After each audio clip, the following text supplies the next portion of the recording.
Alright guys, I have a short little video for you guys so that you can do your work on Monday, and it is 2.2, rate of change in local linearity. Our objective today is to understand the relationship between rate of change and derivatives. And so basically I just want to define what rate of change is for you guys. And rate of change is basically the slope of a line between 2 points. And basically we look for the rate of change on a curve. So I have a curve, something like that, and then I can't really find the slope. So what I do is I choose 2 points and find the slope of that secant line in between. And that is rate of change. Okay? And then this is different from the derivative because my derivative gives me instantaneous change. So my derivative determines instantaneous change. Instantaneous change. So like that 20-minute car ride, so you guys were finding the average speed between your start time and your ending time.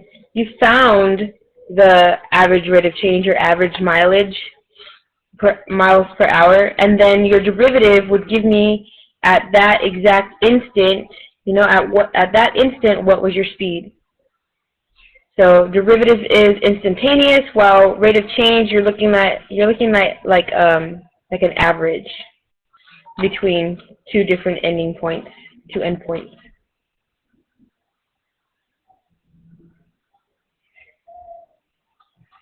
So say we are given a graph, and I can compare my rate of change with my instantaneous change. In other words, I compare my rate of change and the derivative, which is a slope at an exact point.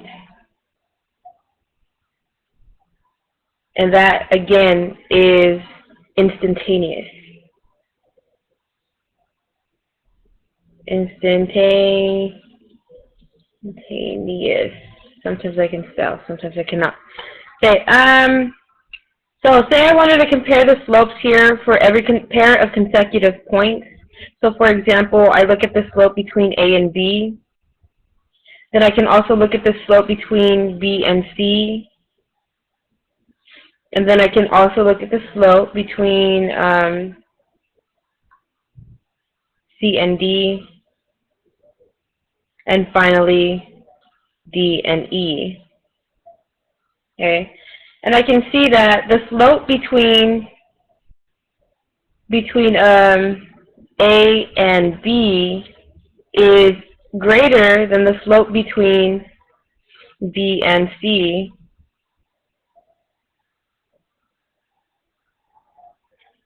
Okay, because remember, I'm approaching 0 at this maximum point right here.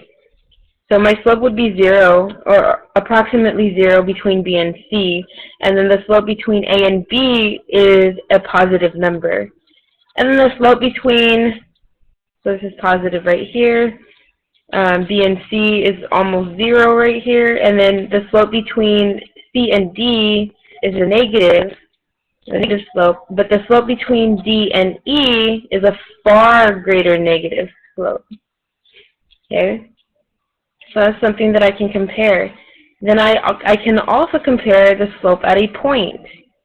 So what if I wanted to compare the slope at, let me pick a different color,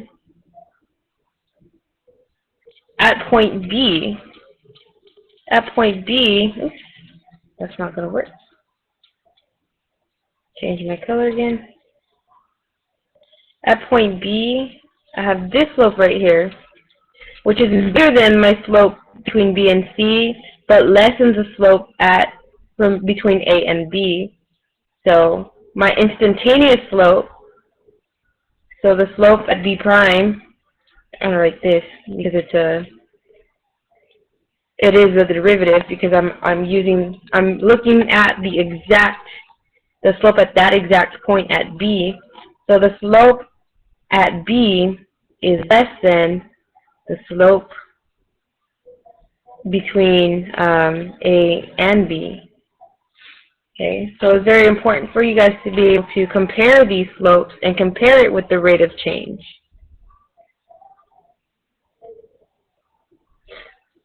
So analytically, we can find the average rate of change and then compare it to the instantaneous change at the endpoint. And we're going to use example number 90 as part of your homework.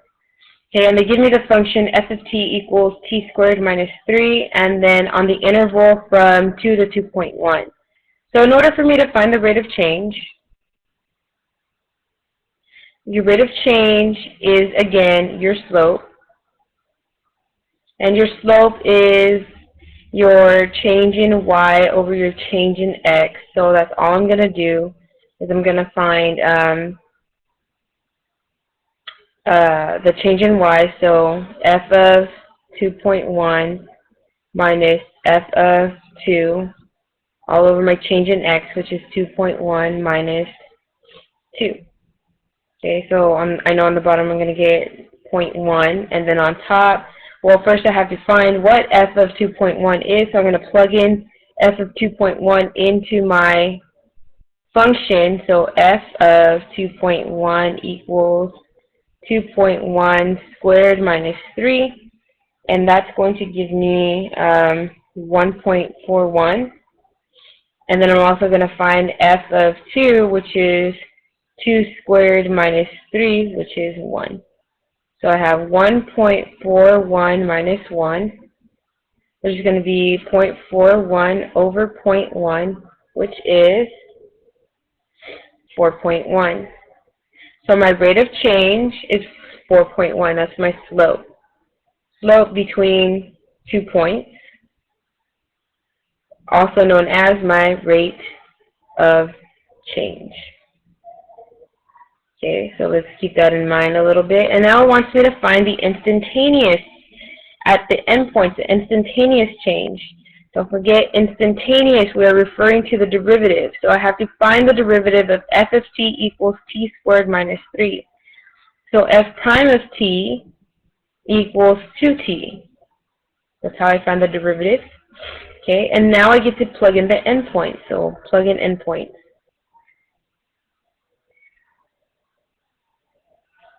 So plug in my first endpoint, or the farthest one, is going to be f prime of 2.1, which is 2 times 2.1, which is going to be 4.2.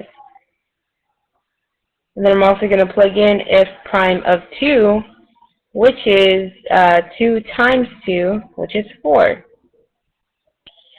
So we can see that the rate of change would lie somewhere in the middle. The endpoint, the farthest endpoint, I have a greater slope. And at the closest endpoint on the left-hand side, I have a smaller slope. So what would that look like? So I'm here. Here's my x-axis. We'll say here's 2. Here's 3. Here's 2.1, we'll say. So I have a kind of a small slope here, and then a steeper slope here, and the average between them, yeah. So it looks something like this on that interval, where I have a steeper slope at 2.1. Okay, so all I'm going to do is, in order for me to compare them, just write a little inequality.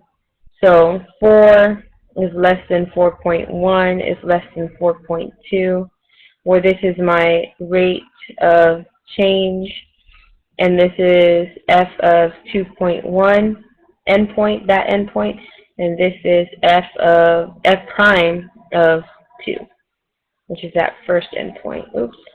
That does not look like prime anymore. I tried.